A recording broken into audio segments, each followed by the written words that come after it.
कर सकता हूं। तो बंगालियों को हीरो की आवश्यकता थी, और बंगालियों को कोई मोटिवेटर मिल जाए तो बंगाली उस समय क्रांति कर सकते थे, बंगाली उस समय आजादी का आंदोलन कर सकते थे।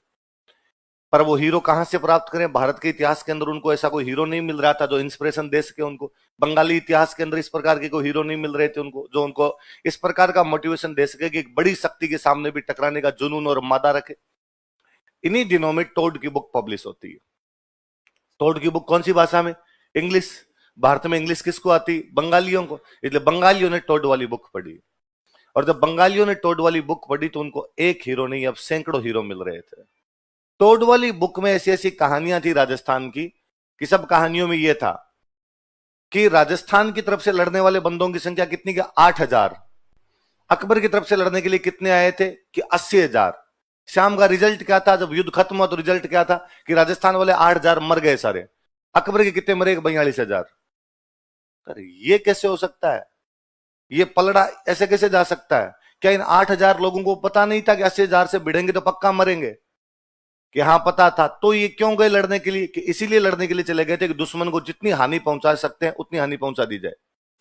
ये कोई बड़ा युद्ध था। इस किताब में कई छोटे छोटे युद्धों की कहानियां थी, कि एक गांव है, गांव के अंदर पता चला कि बाहर से एक आक्रमणवार मंदिर तोड़ेंगे, इसलिए गांव के 50 लड़के मंदिर के पास इकट्ठे हो गए। सामने से मंदिर तोड़ने के लिए जो आए थे वो 700 थे। ये 50 आदमी उन 700 से लड़े, और इन 50 आदमियों ने उनके 280 मार दिए, इसलिए बाकी वाले भाग गए। उनको लगा 50 इतने मार गए बाकी गांव आ जाएगा तो क्या करेंगे, और 50 लड़के गांव बचा गए। अब बंगालियों को हीरो मिल रहे थे। आप विश्वास नहीं करेंगे इस बात पर, 1900 1900 छोड़िए, 1800 1900 से पहले ही, वरना 1910-20 के आसपास तो लहर थी। राजस्थान के जितने अपने योद्धा हुए हैं उन पे सबसे अधिक किताबें बंगाली में लिखी गई है।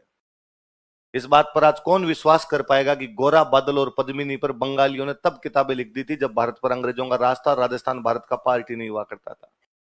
अब महाराणा प्रताप, जेता कुंपा, आला उदल, सातल सोम, कानड़देव, वीरमदेव, पृथ्वीराज चौहान, भगवान जाने कितने कितने हीरो थे जो बंगालियों को मोटिवेट कर रहे थे।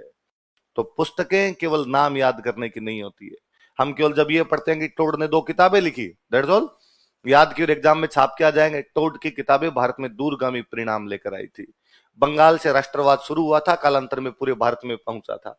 ये वो समय था जब कहा जाता था कि जो बंगाल आज सोचता है बाकी भारत कल सोचेगा। जो बंगाल आज सोचता है वो बाकी भारत, कि भाई बंगाल आज पढ़ गया तो ये बातें आज सोच रहा है, बाकी भारत कल पढ़ेगा तो बाकी भारत ये बातें कब सोचेगा? कल सोचेगा। ये उस समय की बातें। तो टोड की किताबों ने भारत में राष्ट्रवाद की लहर शुरू करने की मुख्य भूमिका निभाई थी। वो जो नेशनलिज्म यदि किसी भारत के अंदर किसी किताबों के माध्यम से आया था, तो वो किताबें कौन सी है?